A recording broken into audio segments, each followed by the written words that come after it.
ನಗರದ 5ನೇ ತಿರುವಿನಲ್ಲಿರುವ ಹೊಮ್ಮರಡಿ ಕುಟುಂಬಕ್ಕೆ ಸೇರಿದ ಸಾನ್ನಿಧ್ಯ ಎಂಬ ಮನೆಯಲ್ಲಿ ಡಾಕ್ಟರ್ ಜಯಶ್ರೀ ಮತ್ತು ಪುತ್ರ ಆಕಾಶ್ ನೇಣಿಗೆ ಶರಣಾಗಿದ್ದಾರೆ. ಡಾಕ್ಟರ್ ಜಯಂತಿ ಉಷಾ ನರ್ಸಿಂಗ್ ಎದುರಿನಲ್ಲಿ ಹೊಮ್ಮರಡಿ ನರ್ಸಿಂಗ್ ಹೋಮ್ ನಡೆಸುತ್ತಿದ್ರು. ಕಳೆದ 5 ತಿಂಗಳ ಹಿಂದಷ್ಟೇ ಆಕಾಶ್ 2ನೇ ಮದುವೆಯಾಗಿದ್ರು. ಈ ಹಿಂದೆ ಮೊದಲನೇ ಹೆಂಡತಿ ಸಹ ನೇಣು ಬಿಗಿದು ಆತ್ಮಹತ್ಯೆ ಮಾಡಿಕೊಂಡಿದ್ರು. ಅದಾದ ಬಳಿಕ 2ನೇ ಮದುವೆಯಾಗಿ 5 ತಿಂಗಳ ನಂತರ ಆಕಾಶ್ ಸಹ ಈಗ ನೇಣು ಬಿಗಿದುಕೊಂಡಿದ್ದಾರೆ. 2 ಪ್ರತ್ಯೇಕ ಕೊಠಡಿಯಲ್ಲಿ ಆತ್ಮಹತ್ಯೆ ಮಾಡಿಕೊಂಡಿದ್ದಾರೆ. ಡೆತ್ ನೋಟ್ ಬರೆದು ಇಬ್ಬರು ಆತ್ಮಹತ್ಯೆ ಮಾಡಿಕೊಂಡಿದ್ದಾರೆ. ಡೆತ್ ನೋಟ್ನಲ್ಲಿ ಏನು ಬರೆದಿದೆ ಅನ್ನೋದು ಬಹಿರಂಗವಾಗಬೇಕಾಗಿದೆ. ಮೊದಲನೇ ಸೊಸೆ ಆತ್ಮಹತ್ಯೆ ಶಾಕ್ನಿಂದ ಡಾಕ್ಟರ್ ಜಯಶ್ರೀ ಹೊರಗೆ ಬಂದಿಲ್ಲ ಎಂದು ಹೇಳಲಾಗುತ್ತಿದೆ. ರಿಯಲ್ ಎಸ್ಟೇಟ್ ವ್ಯವಹಾರಕ್ಕೆ ಆಕಾಶ್ ತಾಯಿಗೆ ಹಣ ಕೇಳಿದ್ದಾರೆ ಎಂಬ ಕಾರಣಕ್ಕೆ ಜಗಳವಾಗಿತ್ತು ಎನ್ನಲಾಗಿದೆ. ಇನ್ನು 3 ಕೊಠಡಿಯಲ್ಲಿ ಪ್ರತ್ಯೇಕವಾಗಿದ್ದ ಅತ್ತೆ, ಸೊಸೆ ಮತ್ತು ಮಗ ಬೆಳಗ್ಗೆ ಬಾಗಿಲು ತೆರೆಯಲಿಲ್ಲ. ನಂತರ ತಡವಾಗಿ ಎದ್ದ ಸೊಸೆ ಗಂಡನ ತಂಗಿಗೆ ಕರೆ ಮಾಡಿದ್ದಾರೆ. ತಂಗಿ ಬಂದು ನೋಡಿದಾಗ ಗಂಡ ನೇಣಿಗೆ ಶರಣಾಗಿದ್ದಾರೆ. ನಂತರ ತಾಯಿಯು ಬೇರೆ ಕೋಣೆಯಲ್ಲಿ ಆತ್ಮಹತ್ಯೆ ಮಾಡಿಕೊಂಡಿದ್ದಾರೆ. ಬೆಳಗ್ಗೆ ಹೊತ್ತಿಗೆ ಆದ ಆತ್ಮಹತ್ಯೆ ಮಧ್ಯಾಹ್ನದ ಹೊತ್ತಿಗೆ ವಿನೋಬನಗರ ಪೊಲೀಸರಿಗೆ ತಿಳಿದು ಬಂದಿದೆ. ಶವವನ್ನ ಶವಾಗಾರಕ್ಕೆ ಸಾಗಿಸಲಾಗಿದೆ. ಈ ಹೊಮ್ಮರಡಿ ಕುಟುಂಬ ನ್ಯಾಮತಿಯ ಮೂಲವಾಸಿಗಳಾಗಿದ್ದಾರೆ.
ಇವತ್ತು ಬೆಳಗ್ಗೆ ನಮಗೆ ಕೇಳಿದ ಸುದ್ದಿ ಕೇಳಿ ಭಾಳ ಆಘಾತ ಆಯಿತು.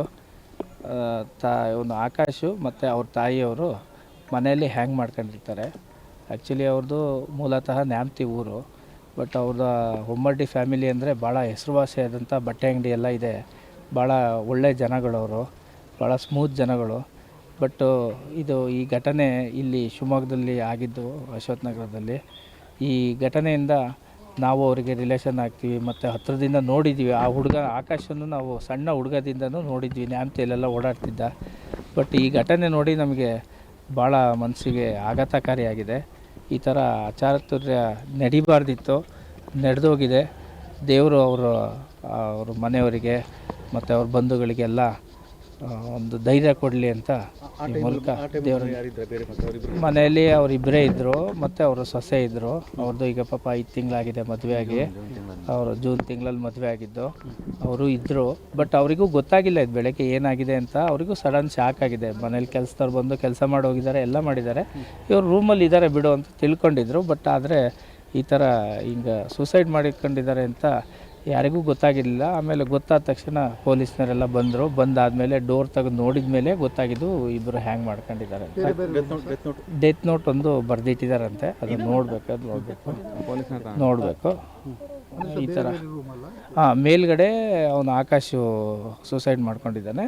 ಕೆಳಗಡೆ ಅವರ ಅಮ್ಮ ಡಾಕ್ಟರ್ ಜಯಶ್ರೀ ಅವರು ಸೂಸೈಡ್ ಮಾಡ್ಕೊಂಡಿದ್ದಾರೆ. ಆತ್ಮಹತ್ಯೆಗೆ ಮೇಲ್ನೋಟಕ್ಕೆ ಕಾರಣ ಏನು ಗೊತ್ತಾಗ್ಬೋದಾ?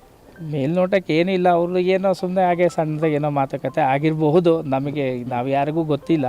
ಬಟ್ ಆ ಥರ ಏನು ಅವರು ಅನಿಸಿರಲಿಲ್ಲ. ಮನೆ ಅಕ್ಕಪಕ್ಕದಲ್ಲಾಗಲಿ ಯಾರಿಗಾದ್ರೂ ಆ ಥರದವ್ರು ಅಲ್ಲ ಅವರು. ಆ್ಯಕ್ಚುಲಿ ಏನು ಆ ಥರ ಗಲಾಟೆ ಮಾಡ್ಕೊಳೋದಾಗಲಿ ಆ ಥರದ್ದೇನೂ ಇರಲಿಲ್ಲ.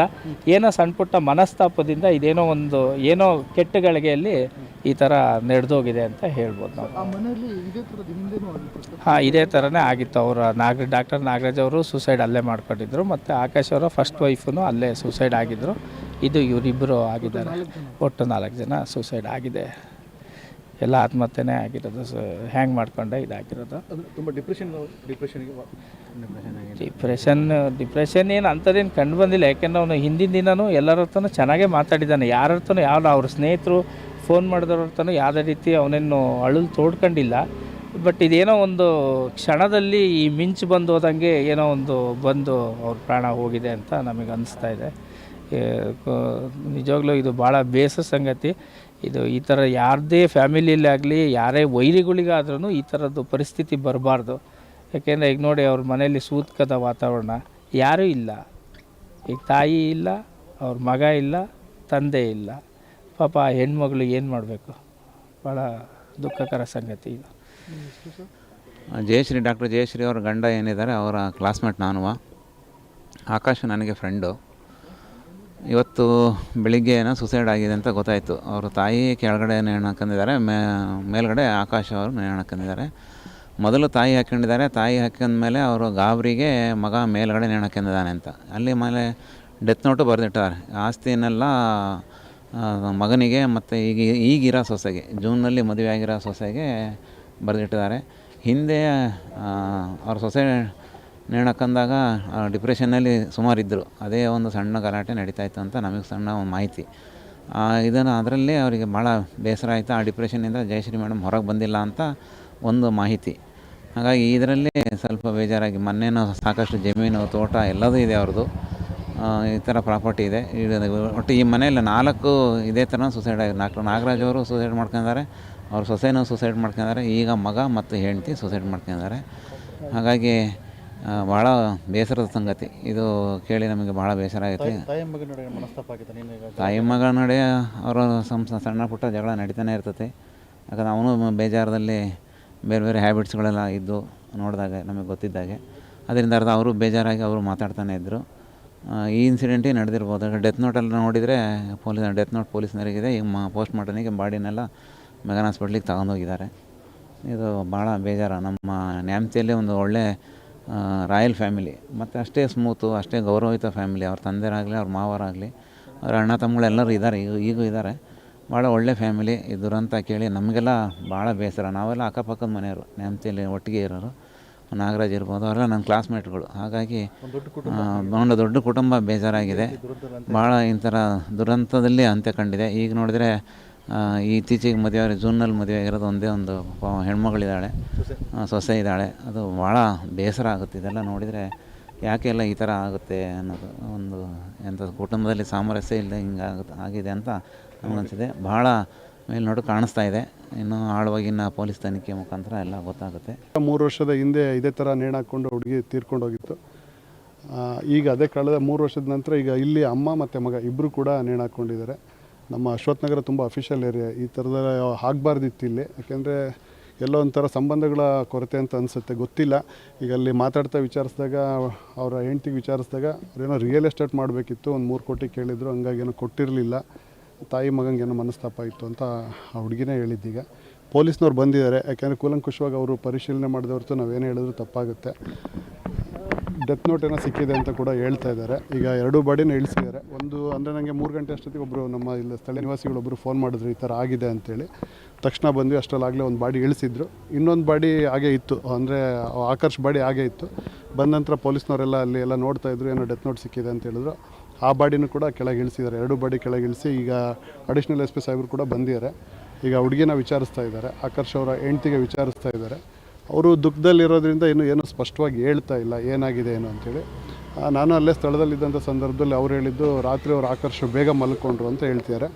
ಮತ್ತೇನೋ 2 ಗಂಟೆ ಟೈಮಲ್ಲಿ ಏನೋ ಅವ್ರ ಅತ್ತೆ ನನಗೆ ಫೋನ್ ಮಾಡಿದ್ರು, ಮಲ್ಕೋ ಬೆಳಗ್ಗೆ ಬರ್ತಾನೆ, ಬಂದಮೇಲೆ ಮಾತಾಡಂತೆ ಅಂತ ಹೇಳಿದ್ರು. ಮತ್ತು ಇವರು ಕೂಡ ನಾನು ಸಾಕಷ್ಟು ಮೆಸೇಜ್ ಮಾಡಿದೆ, ಅವ್ರೇನು ಆನ್ಸರ್ ಮಾಡಲಿಲ್ಲ. ಬೆಳಗ್ಗೆ 11 ಗಂಟೆ ಆದರೂ ಸಾಮಾನ್ಯ ಬೇಜಾರಾಗಿದ್ದಾರೆ, ಹಂಗಾಗಿ ಲೇಟಾಗಿ ಎದ್ದು ಬರ್ಬೋದೇನಂತ ನಾನು ಕಾಯ್ತಾ ಇದ್ದೆ. ಬರಲಿಲ್ಲ ಅಂತ ಹೇಳಿದ್ರು. ಸೊ ಕೆಲಸದವ್ರು ಬಂದಂಥ ಸಂದರ್ಭದಲ್ಲಿ ನಾನು ಧೈರ್ಯ ಮಾಡಿ ಬಾಗಿಲು ತಟ್ಟಿದೆ, ಯಾರೂ ಬಾಗಿಲು ತೆಗಿಲಿಲ್ಲ.